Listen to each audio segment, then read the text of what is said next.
We are going to start today by practicing with India ink.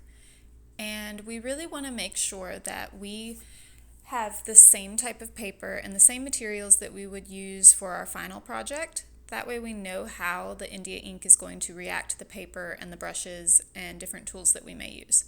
So I'm going to start here by making a value scale, and this is going to be a 7-step value scale.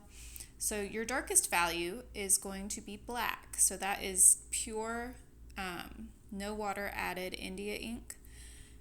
And I'm just making a square. For my next value, I want to make sure that it doesn't touch yet because they're so wet they will bleed together just like watercolor would.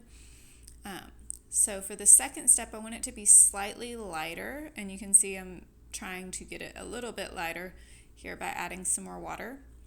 And as I'm going, I am making each value its own space on my palette so that I can come back and use it. Here I have the third darkest value, or the next lightest step up. So this should be a dark gray. And right there I just noticed that second one was still really dark, so I took my paper towel and lifted up some of the color so that it's not super wet. And I can add a little bit of water to that value and lighten it up so I have a nice dark gray but not black. And then my third one there, I lightened up just a little bit, and now I feel like they're dry enough that I can connect them. So I'm just going to go in with a little bit of water and connect those squares. If you are unsure about connecting your squares, you don't have to do that, but you do want them to be really close together if you don't connect them so that we can see that gradual change in value.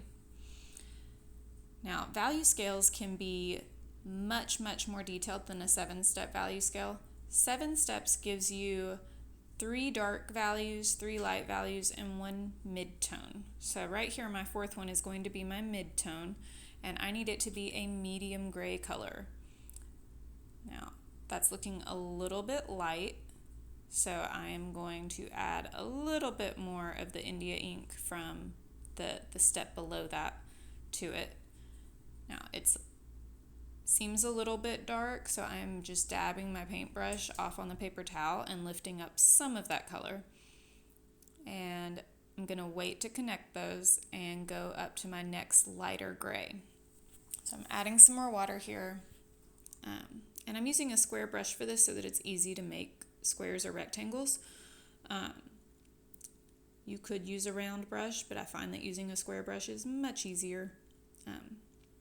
You only have to take a couple of brush strokes to get your square. So I am adding water, and my water is getting dirty. So you really, with India ink, especially black, you want to try and dip your brush in the water as little as possible so that you don't have to keep adding new water to it, because as you go it's going to get really dark if you keep dipping your brush in there. So I'm going back and trying to add or connect my squares, and I still see I'm not happy with some of the darker values, so I'm still going back in and correcting some of those as they start to dry, and I can see what the actual color is going to look like. So on this value scale, if black is your lightest value, your 7th value, the final one that you do, is actually just white. So you don't need to actually do anything because your paper's white.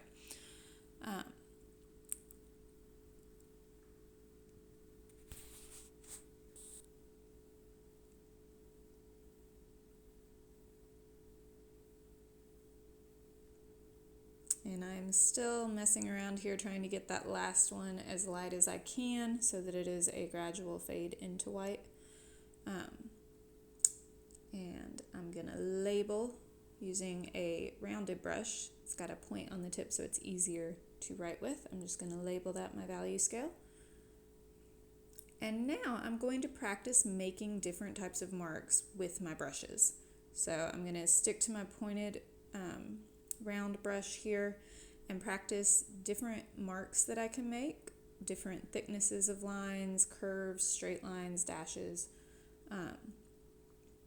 I'm using some of my different values here and just kind of playing around to see what I can get.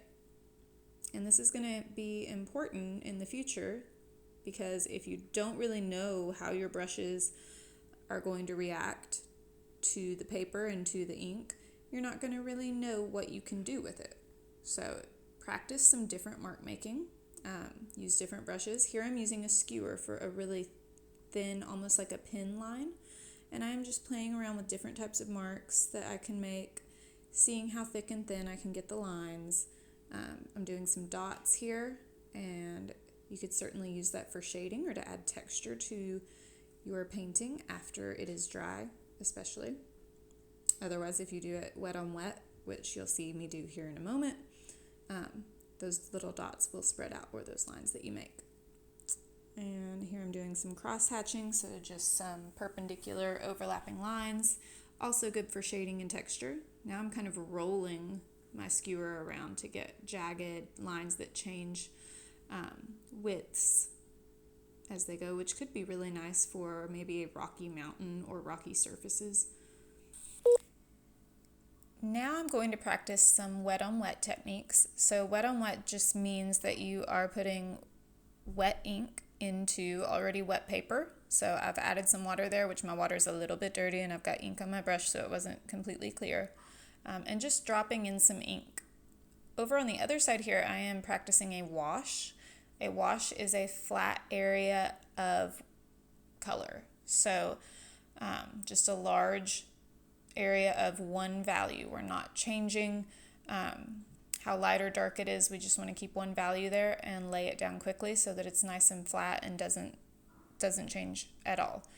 And then I'm just going back to that wet on wet area, and I am dropping in some color into it, and then I'm turning my paper up so it helps it flow down.